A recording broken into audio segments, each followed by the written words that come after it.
Welcome back again. നമ്മൾ ഇന്ന് സഞ്ചരിക്കാൻ പോകുന്നത് കോഴിക്കോട് നിന്ന് ഡൽഹിയിലേക്കാണ്. മംഗള ലക്ഷദ്വീപ് എക്സ്പ്രസ്സിലാണ് നമ്മുടെ യാത്ര തുടങ്ങുന്നത്. കോഴിക്കോട് പ്ലാറ്റ്ഫോം നമ്പർ 4 എത്തിയിരിക്കുകയാണ് നമ്മുടെ train number 12617 Mangala Lakshadweep superfast express. Ernakulam ജംഗ്ഷനിൽ നിന്നും ഹസ്രത്ത് നിസാമുദ്ദീനിലേക്ക് എല്ലാ ദിവസവും ഓടുന്നൊരു ട്രെയിനാണിത്. വൈകുന്നേരം 5:15 കോഴിക്കോട് എത്തുന്നത്. കോഴിക്കോട് നിന്നും മംഗലാപുരം പൻവേൽ വഴി നമ്മുടെ കൊങ്കൺ റൂട്ടിലൂടെയാണ് ഇതിൻ്റെ സഞ്ചാരം. അതിമനോഹരമായ കാഴ്ചകളൊക്കെ കാണാം, പക്ഷേ കൂടുതലും രാത്രി സമയമായിരിക്കും കൊങ്കൺ റൂട്ടിൽ. മുംബൈയിലെ സബർബൻ ട്രെയിനാണ് ഈ കാണുന്നത്. ഏകദേശം 2 ദിവസം നീളുന്ന യാത്രയാണ് ഡൽഹിയിലേക്ക് കോഴിക്കോട് നിന്നുള്ളത്. 44 മണിക്കൂറാണ് യാത്ര. കോഴിക്കോട് നിന്നും വൈകിട്ട് 5:15 എടുക്കുന്ന ട്രെയിന് 3-ാമത്തെ ദിവസം ഉച്ചയ്ക്ക് 1:30-ക്കാണ് ഹസ്രത്ത് നിസാമുദ്ദീനിൽ എത്തിച്ചേരുന്നത്.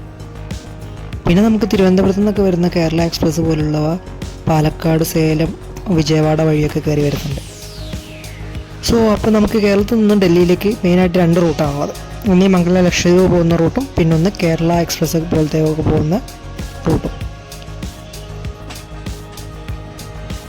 3-ാമത്തെ ദിവസം കൃത്യസമയത്ത് തന്നെ നമ്മൾ ഹസ്രത്ത് നിസാമുദ്ദീൻ സ്റ്റേഷനിൽ എത്തിയിരിക്കുകയാണ്. ഇവിടുന്ന് ഇനി ഞാൻ ന്യൂഡൽഹിയിലേക്കുള്ള വേറൊരു ട്രെയിൻ എടുത്തേക്കാണ്. ജനറൽ ടിക്കറ്റാണ് എടുത്തത്.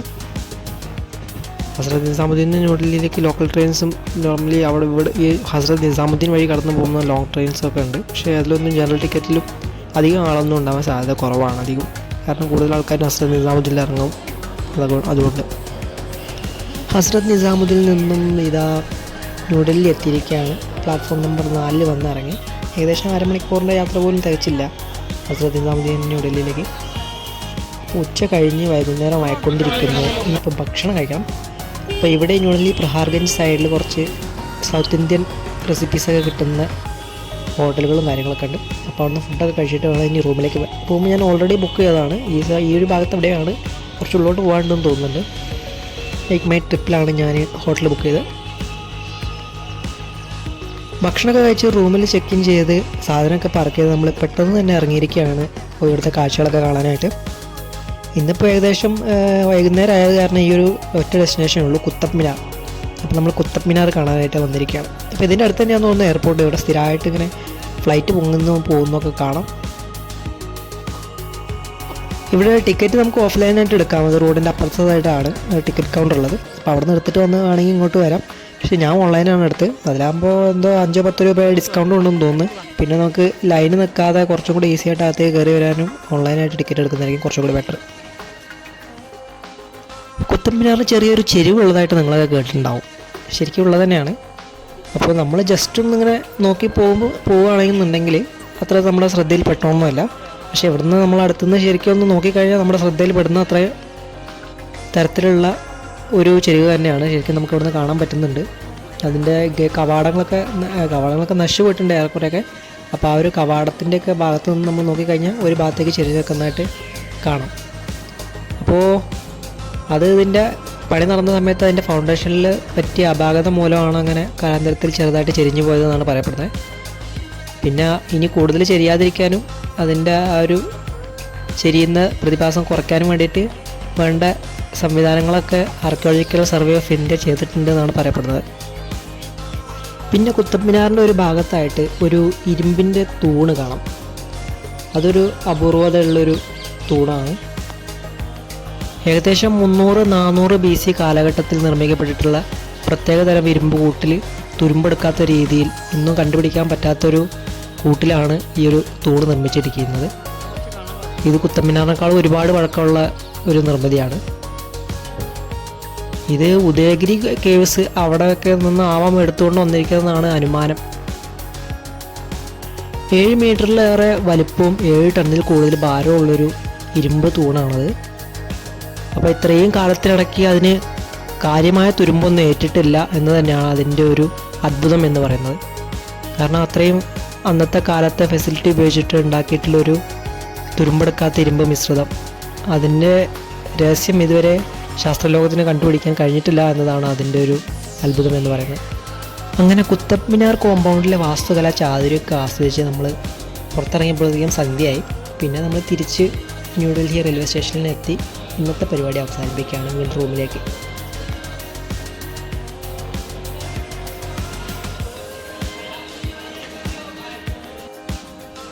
രണ്ടാമത്തെ ദിവസം വൈകിട്ട് നമ്മുടെ അടുത്ത ഡെസ്റ്റിനേഷനിലേക്ക് വന്നിരിക്കുകയാണ് ഇവിടുത്തെ. അപ്പോൾ ഇന്ന് വൈകിട്ട് വരെ നമുക്ക് ഇവിടുത്തെ ചെക്ക് റിപ്പബ്ലിക് എംബസിയിൽ ഒരു അപ്പോയിൻമെൻറ്റ് ഉണ്ടായിരുന്നു. അങ്ങനെ നമ്മുടെ ഒഫീഷ്യൽ തിരക്കുകളൊക്കെ കഴിഞ്ഞ് നമ്മൾ കിട്ടിയ സമയം കൊണ്ട് ഒട്ടും പാഴാക്കാതെ തന്നെ നമ്മുടെ ഇന്ത്യ ഗേറ്റ്, രാഷ്ട്രപതി ഭവനൊക്കെയുള്ള ഈ ഒരു ഏരിയയിലേക്ക് എത്തിയിരിക്കുകയാണ്. അപ്പോൾ നമ്മൾ വന്നിറങ്ങിയിരിക്കുന്നത് ഇന്ത്യ ഗേറ്റിനടുത്താണ്. അപ്പോൾ ഇന്ത്യ ഗേറ്റിനടുത്ത് വന്നിറങ്ങി ഇന്ത്യ ഗേറ്റ് കണ്ട് ഇവിടുന്ന് ഇങ്ങനെ രാഷ്ട്രപതി ഭവൻ നേരെ നോക്കിയാൽ കാണാം. അപ്പോൾ ആ രാഷ്ട്രപതി ഭവൻ്റെ അടുത്ത് വരെ ഇങ്ങനെ നടന്ന് പോയിട്ട് അവിടെ കയറാൻ പറ്റിയാൽ കയറാം, അല്ലെങ്കിൽ അവിടെയൊക്കെ കണ്ടിട്ട് അതേമാതിരി തിരിച്ചിവിടെ വരാം എന്നുള്ള ഒരു പദ്ധതിയാണ്. ഇന്നിപ്പോൾ വേറെ പ്ലാനൊന്നുമില്ല. അപ്പോൾ നമ്മൾ ആദ്യം നോക്കിയ സമയത്ത് നോക്കുമ്പോൾ അവിടെ അടുത്ത് തന്നെ ഏകദേശം 1 കിലോമീറ്റർ ദൂരമേ ഉള്ളൂ എന്ന് തോന്നും. പക്ഷേ 2 കിലോമീറ്റർ ദൂരം ഉണ്ട് കേട്ടോ. അതിൻ്റെ ഇടയിൽ കൂടെ കുറച്ച് തിരക്കുള്ള റോഡുകൾ നടന്നു പോകുന്നുണ്ട്. അതിലൊന്ന് നമ്മൾ സബ്വേ ആണ്, അടിയിൽ കൂടെ പോയി അപ്പുറത്ത് ക്രോസ് ചെയ്യാം. പിന്നെ 1-2 സ്ഥലത്ത് നമ്മൾ റോഡ് മെയിനായിട്ട് സീബ്ര ക്രോസിംഗ് ഉണ്ട്, അതിൽ തന്നെ ക്രോസ് ചെയ്യേണ്ടി വരും. എന്തായാലും നമ്മൾ ഇവിടെ രാഷ്ട്രപതി ഭവൻ്റെ ഫ്രണ്ടിലുള്ള ബാരിക്കേഡ് വെച്ച് ഏരിയ വരെ എത്തിയിട്ടുണ്ട്. പിന്നെ അപ്പുറത്തേക്ക് പോകാൻ പെർമിഷൻ ഇല്ല. പിന്നെ നമുക്ക് ഓൺലൈനായിട്ട് ടിക്കറ്റൊക്കെ ബുക്ക് ചെയ്ത് കയറാനുള്ള ഒറ്റ മാർഗ്ഗമേ ഉള്ളൂ. പക്ഷേ ഇന്നിപ്പോൾ നടക്കില്ല പോലും. സമയം ഏകദേശം 4:30 കഴിഞ്ഞിട്ടുണ്ട്. 5 മണി വരെയും കണ്ട് നമുക്ക് ടിക്കറ്റ് എൻട്രി ഉള്ളൂ. സോ അപ്പോൾ ഇവിടെ നിന്ന് കണ്ട് ഇനി തിരിക്കാം. ഭാഗ്യമില്ല, കുറച്ച് നേരത്തെ വന്നിരുന്നെങ്കിൽ ഓൺലൈനായിട്ട് ടിക്കറ്റൊക്കെ കിട്ടുക നോക്കാമായിരുന്നു, അകത്ത് കയറി കാണാമായിരുന്നു. ആ പ്രൗഢഗംഭീരമായ സൗധം കണ്ട് വീണ്ടും നമ്മൾ തിരിച്ച് ഇന്ത്യ ഗേറ്റിനടുത്തേക്ക് തന്നെ നടന്ന് വന്നിരിക്കുകയാണ്. അപ്പോൾ ഒന്ന് ഇരുട്ടാവുന്നവരെ നിൽക്കാം. ഇവിടെ കുറച്ച് ലൈറ്റൊക്കെ ഇട്ട് കുറച്ച് കളർഫുൾ ആവുമെന്ന് വിചാരിക്കുന്നു. അങ്ങനെയൊക്കെ പറഞ്ഞു കേട്ടു, നോക്കാം. അപ്പം നമ്മൾ ഇരുട്ടുന്നതനുസരിച്ച് ഇങ്ങനെ ഇന്ത്യ ഗേറ്റിൽ ഓരോ സ്ഥലത്തുനിന്ന് ഓരോ പല പല വർണ്ണത്തിലുള്ള ത്രിവർണ്ണ പതാകയുടെ നിറത്തിലൊക്കെയുള്ള ലൈറ്റുകളൊക്കെ വന്നിട്ടുണ്ട്. അങ്ങനെ വൈകിട്ടാവും തോറും ആളുകളുടെ എണ്ണവും കൂടിക്കൂടി വന്നു. ഇവിടെ ഇന്നൊരു വർക്കിംഗ് ഡേ ആയിട്ട് പോലും അത്യാവശ്യം നല്ല ആളുകളുണ്ടായിരുന്നു. അപ്പോൾ ഒരു അവധി ദിവസമൊക്കെ ആയിരുന്നെങ്കിലോ. ഇവിടെയുള്ള നേതാജിയോട് ബായ് പറഞ്ഞിറങ്ങുകയാണ്. അങ്ങനെ അടുത്തൊരു ദിവസമായിരിക്കുകയാണ്. ഇന്ന് മൊത്തം നമ്മൾ ഡൽഹി മൊത്തം കറങ്ങി കാണാനുള്ള പദ്ധതി തന്നെ ഇറങ്ങിക്കുക, വേറെ പരിപാടികളൊന്നുമില്ല. രാവിലെ തന്നെ നമ്മൾ എത്തിയിരിക്കുന്നു ചെങ്കോട്ട, ദ റെഡ് ഫോർട്ട്. അപ്പോൾ ഡൽഹിയിലെ കാഴ്ചകൾ കാണാനായിട്ട് ഇന്നൊരു ദിവസം കൂടി. ഇന്ന് കഴിഞ്ഞാൽ പിന്നെ രാത്രി ഇവിടെ സ്റ്റേ, അതിരാവിലെ മംഗള ലക്ഷദ്വീപിൽ നിന്ന് തിരിച്ച് നാട്ടിലേക്ക് പോകാനുള്ള പദ്ധതിയാണ്. ന്യൂഡൽഹി റെയിൽവേ സ്റ്റേഷൻ്റെ കമല മാർക്കറ്റ് സൈഡിൽ നിന്ന് ബസ്സിലാണ് നമ്മൾ ഇങ്ങോട്ട് വന്ന്, പബ്ലിക് ട്രാൻസ്പോർട്ട്. അപ്പോൾ ബസ് വന്ന് ബസ് സ്റ്റോപ്പിൽ ഇറങ്ങി നമ്മളിതിൻ്റെ അകത്തേക്ക് കയറാൻ, ഇതിൻ്റെ കോമ്പൗണ്ടിനകത്തേക്ക് കയറാൻ നോക്കിയിട്ട് അവിടെയൊക്കെ ബാരിക്കേഡ് വെച്ചിരിക്കുന്നു. പിന്നെ അകത്തേക്ക് കയറി വരാനുള്ള വഴി കണ്ടുപിടിക്കാനായിട്ട് കുറച്ചൊന്ന് കറങ്ങി ഒരു 1.5 കിലോമീറ്റർ നടക്കേണ്ടി വന്നു. പിന്നെ ടിക്കറ്റ് നമ്മൾ കൗണ്ടറിൽ നിന്ന് എടുത്തില്ല, ഇതും ഓൺലൈനിൽ തന്നെയാണ് എടുത്തത്. ടിക്കറ്റ് ഓൺലൈനായിട്ട് ഒരാൾക്ക് 35 രൂപയാണ്, ഓഫ്ലൈനായിട്ട് എടുക്കുകയാണെങ്കിൽ 40 രൂപ. കുത്തബ്മിനാറിനും സെയിം ചാർജ് തന്നെയായിരുന്നു. പിന്നെ നമ്മൾ ഓൺലൈനായിട്ട് എങ്ങനെ എടുക്കാമെന്ന് വെച്ചാൽ ഇവിടെ ടിക്കറ്റ് കൗണ്ടറിൻ്റെ അടുത്തായിട്ട് QR കോഡ് ഉണ്ട്. അത് നമ്മൾ PayTM, ഫോൺ പേയോ ഒക്കെ ഉപയോഗിച്ചിട്ട് ഗൂഗിൾ പേ എന്തായാലും അതിൽ സ്കാൻ ചെയ്ത് കഴിഞ്ഞാൽ ലിങ്ക് വരും. ലിങ്ക് ക്ലിക്ക് ചെയ്ത് നമുക്ക് ഓൺലൈനായിട്ട് കയറി ടിക്കറ്റ് ബുക്ക് ചെയ്യാം. അല്ലാന്നുണ്ടെങ്കിൽ നമുക്ക് ജസ്റ്റ് ഗൂഗിളിൽ കയറിയിട്ട് red fort online ticket booking, Qutub Minar online ticket booking എന്ന് അടിച്ച് കഴിഞ്ഞാൽ അതിൻ്റെ ലിങ്ക് കാണാം. അതിൽ കയറിയിട്ടും സെയിം പ്രൊസീജിയർ തന്നെയാണ്. ആ ലിങ്ക് ക്ലിക്ക് ചെയ്താലും നമുക്ക് ഇത് അതേ വെബ്സൈറ്റിൽ തന്നെ ചെയ്യുന്നത്, അങ്ങനെയും ബുക്ക് ചെയ്യാം. പിന്നെ നമ്മൾ ഈ കുത്തബ്മിനാർ ഇതുപോലത്തെ സ്ഥലങ്ങളിലൊക്കെ ഓൺലൈൻ ബുക്ക് ടിക്കറ്റ് ആകുമ്പോൾ നമുക്ക് അധികം ക്യൂ നിൽക്കാതെ പെട്ടെന്ന് കയറി പോകാൻ പറ്റും, തിരക്കൊക്കെ ഉള്ള സമയത്താണെങ്കിലും. ഇവിടെ ഇപ്പോൾ നമ്മൾ റെഡ് ഫോർട്ടിൻ്റെ മാത്രം ടിക്കറ്റാണ് ബുക്ക് ചെയ്തിരിക്കുന്നത്. ഇതിൻ്റെ അകത്തൊരു മ്യൂസിയം കൂടി ഉണ്ട്. അപ്പോൾ അതിൻ്റെ ടിക്കറ്റും കൂടി ചേർത്ത് ബുക്ക് ചെയ്യുകയാണെങ്കിൽ ചിലപ്പോൾ ഒരാൾക്ക് 55, 56, 60 അങ്ങനെ കണ്ടാണ് വരുന്നത്.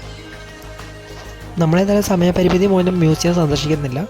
അപ്പോൾ മ്യൂസിയം കൂടി കണ്ടാലേ ഇതിൻ്റെ ശരിക്കും ഒരു പൂർണ്ണത കിട്ടുള്ളൂ. അപ്പോൾ സന്ദർശിക്കാൻ വരുന്നവർ മ്യൂസിയം കൂടി ചേർത്തുള്ള ടിക്കറ്റ് എടുക്കാനായിട്ട് ശ്രദ്ധിക്കാം. മുമ്പ് ആഗ്ര ഫോർട്ട് സന്ദർശിച്ചപ്പോൾ അതിൻ്റെ അകത്ത് കണ്ടിട്ടുള്ള പോലത്തെ ചെറിയ കുറച്ച് സ്ട്രക്ചറുകളൊക്കെ അതിൻ്റെ അകത്തും കാണാനുണ്ട്. പിന്നെ കുറച്ച് വൈറ്റ് മാർബിളിൽ തീർത്തിരിക്കുന്ന കുറച്ച് മനോഹരമായ ചില നിർമ്മിതികളും ഒക്കെ കാണാം. രണ്ടിൻ്റെയും വാസ്തുകലാ വിദ്യയൊക്കെ ഏകദേശം ഒരുപോലെ തന്നെയാണ്. ആ മുഗൾ സാമ്രാജ്യ കാലഘട്ടത്തെ ഇന്ത്യൻ, ഇറാനിയൻ, മുസ്ലിം കമ്പൈൻഡ് ആയിട്ടുള്ള ഒരു വാസ്തുകലാ രീതി തന്നെയാണ് ഇവിടെയും എല്ലാത്തിലും കാണാൻ കഴിയുന്നത്. സെയിം തന്നെയാണ് ആഗ്ര ഫോർട്ടിലും നമുക്ക് കാണാൻ കഴിയുന്നത്. അപ്പോൾ ഈ റെഡ് ഫോർട്ട് ഇവിടെ കൂടുതലായിട്ടും ലാൽ കില എന്നാണ് അറിയപ്പെടുന്നത്. ഇവിടുത്തെ ബസ് സ്റ്റോപ്പും ലാൽ കിലയിലാണ്. അപ്പോൾ ലാൽ കിലയിൽ ഞാൻ ഇതിൻ്റെ ലാഹോറി ഗേറ്റിൻ്റെ അടുത്താണ് വന്നിറങ്ങിയത്. അത് ആയിരുന്നപ്പോൾ ഇവിടെ ബ്ലോക്കാക്കി വെച്ചിട്ടുണ്ടായിരുന്നു. പിന്നെ കറങ്ങി തിരിഞ്ഞാണ് ഇങ്ങോട്ട് വന്നത്.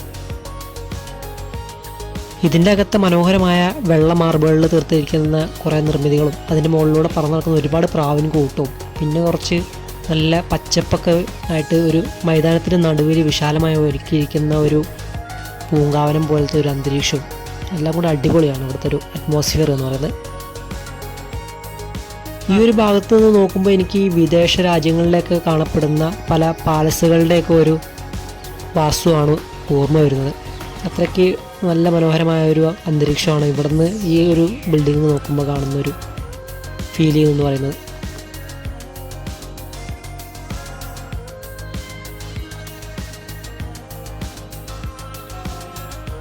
അപ്പോൾ കാഴ്ചകളൊക്കെ കണ്ട് നമ്മൾ പുറത്തേക്ക് ഇറങ്ങുകയാണ്. അപ്പോൾ ഇതിൻ്റെ ഒരു പ്രധാന ഗേറ്റ് കടന്ന് അകത്തേക്ക് കയറുന്ന സമയത്ത് ഇതിൻ്റെ അകത്തെ കോട്ടയുടെ കവാടത്തിന് ഇരുവശങ്ങളിലായിട്ട് അത്യാവശ്യം നല്ല വലിയ നീളത്തിലുള്ളൊരു കവാടമാണ്.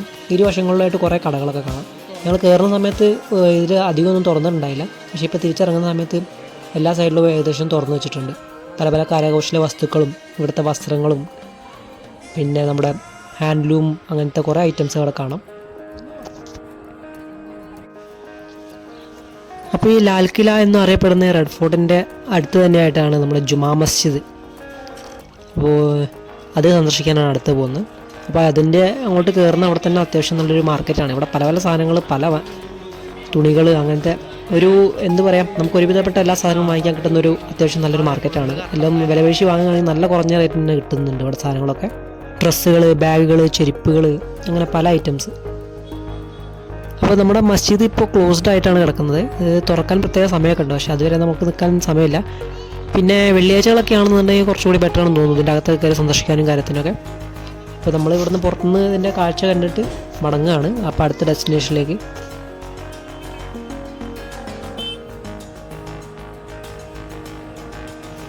അപ്പോൾ ഇവിടെ നിന്നൊക്കെ നമുക്ക് എവിടേക്ക് വേണമെങ്കിലും പോകാൻ പബ്ലിക് ട്രാൻസ്പോർട്ട് സിസ്റ്റം നല്ല രീതിയിൽ തന്നെ ഉണ്ട്. അപ്പോൾ ഇതിൻ്റെയൊക്കെ തൊട്ടടുത്ത് തന്നെയാണ് ജമാ മസ്ജിദിൻ്റെ തന്നെ മെട്രോ സ്റ്റേഷൻ ഉള്ളത്. അപ്പോൾ നമ്മളിപ്പോൾ മെട്രോയിലാണ് പോകാൻ പോകുന്നത്. അപ്പോൾ ഇവിടുന്ന് മെട്രോ കയറി നമുക്ക് അടുത്ത ഡെസ്റ്റിനേഷനിലേക്ക് പോകാം. അടുത്ത് നമ്മൾ ലോട്ടസ് ടെമ്പിളാണ് കാണാൻ പോകുന്നത്. ഇപ്പോൾ ഇതാണ് ജമാ മസ്ജിദിൻ്റെ അടുത്തുള്ള മെട്രോ സ്റ്റേഷൻ. മെട്രോയുടെ ടിക്കറ്റൊക്കെ നമുക്ക് ഓൺലൈനിൽ കൊടുക്കാം, പിന്നെ ഓഫ്ലൈനായിട്ട് കൊടുക്കാം. ഞാനൊക്കെ ഓൺലൈനിലാണ് എടുത്ത്, കാരണം നമ്മൾ എവിടെ അധികം വരി നിന്നൊന്നും ബുദ്ധിമുട്ടേണ്ട ആവശ്യമില്ല. എല്ലാം ഈസി ആയിട്ട് കാര്യങ്ങൾ നമുക്ക് മൊബൈൽ യൂസ് ചെയ്തിട്ട് പേടിഎമ്മിലോ ഫോൺ പേയിലോ ഒക്കെ മെട്രോൻ്റെ ടിക്കറ്റ് ബുക്ക് ചെയ്യാൻ പറ്റും. അങ്ങനെ നമ്മൾ ലോട്ടസ് ടെമ്പിളിൻ്റെ അടുത്ത് എത്തിയിരിക്കുകയാണ്. ഇവിടുത്തെ മെട്രോ സ്റ്റേഷൻ കുറച്ച് ദൂരമാണ് കേട്ടോ. ഒരു മെട്രോ സ്റ്റേഷൻ്റെ അടുത്ത് ഇങ്ങോട്ട് നടക്കാറുണ്ട്, കുഴപ്പമൊന്നും ഉണ്ടായില്ല. പിന്നെ ഇവിടെ നടന്നെത്തിയിട്ട് പിന്നെ ഇവിടെ കുറച്ച് വരിയുണ്ടായിരുന്നു. ഇവിടെ ചെക്കിംഗ് ഒക്കെ ചെയ്തിട്ടാണ് അകത്തേക്ക് കയറ്റി വിടുന്നത്. ഭക്ഷണ സാധനങ്ങളൊന്നും ഉള്ളിലേക്ക് അവൈലബിളല്ല. പിന്നെ ടിക്കറ്റും കാര്യങ്ങളൊന്നുമില്ല. അകത്തേക്ക് എൻട്രി ഒക്കെ ഫ്രീ ആണ്. ഡൽഹി നഗരത്തിലെ മറ്റൊരു പ്രധാന ആകർഷണമാണ് ഇന്ന് ലോട്ടസ് ടെമ്പിൾ എന്ന് പറയുന്ന ഈ ഒരു നിർമ്മിതി. പേര് സൂചിപ്പിക്കും പോലെ തന്നെ താമര ഇതളുകൾ പോലുള്ള വലിയ മാർബിൾ കഷ്ണങ്ങൾ ഉപയോഗിച്ച് താമരയുടെ അതേ രൂപത്തിൽ തന്നെയാണ് ഈ ഒരു കെട്ടിടം ഇവിടെ നിർമ്മിച്ചിരിക്കുന്നത്. ഒരു ക്ഷേത്രം എന്ന് തന്നെ ഇതിന് വിശേഷിപ്പിക്കാം. ഒരു ക്ഷേത്രം തന്നെയാണിത്. പക്ഷേ ഇത് ഒരു മതത്തെയോ സമൂഹത്തെയോ സമുദായത്തെയോ പ്രതിദാനം ചെയ്യുകയോ പിന്തുടരുകയോ ചെയ്തുകൊണ്ടുള്ള ഒരു ക്ഷേത്രമല്ല എന്നതാണ് ഇതിൻ്റെ പ്രത്യേകത. ക്ഷേത്രത്തിന് പുറത്ത് നമുക്ക് വീഡിയോസും ഫോട്ടോസും ഒക്കെ യഥേഷ്ടം എടുക്കാം. പക്ഷേ ക്ഷേത്രത്തിനകത്തേക്ക് പ്രവേശിക്കുമ്പോൾ ഇതൊന്നും അനുവദനീയമല്ല. നമ്മുടെ ചെരുപ്പെല്ലാം അഴിച്ച് ഒരു ചാക്കിലാക്കി കയ്യിൽ തന്നെ പിടിച്ചുകൊണ്ട് നഗ്നപാതരായി ക്ഷേത്രത്തിനകത്തേക്ക് ഒരു നിശ്ചിത ആളുകളെ മാത്രമേ ഒരേ സമയം കടത്തിവിടുകയുള്ളൂ. ക്ഷേത്രത്തിനകത്തെ ശാന്തവും പ്രാർത്ഥനാപരവുമായ അന്തരീക്ഷം നിലനിർത്താൻ കൂടി വേണ്ടിയാണ് ഇങ്ങനെ ചെയ്യുന്നത്. ക്ഷേത്രത്തിനകത്ത് നമുക്ക് ധ്യാനിക്കുകയോ പ്രാർത്ഥിക്കുകയോ ചെയ്യാം. അതിന് വളരെ അനുയോജ്യമായ ഒരു അന്തരീക്ഷം തന്നെയായിരുന്നു ക്ഷേത്രത്തിനകത്ത്. ഇത്രയും കാഴ്ചകളോടെ നമ്മുടെ ഈ ഒരു ഡൽഹി യാത്രയിലെ കാഴ്ചകൾ അവസാനിപ്പിച്ചിരിക്കുകയാണ് തൽക്കാലം.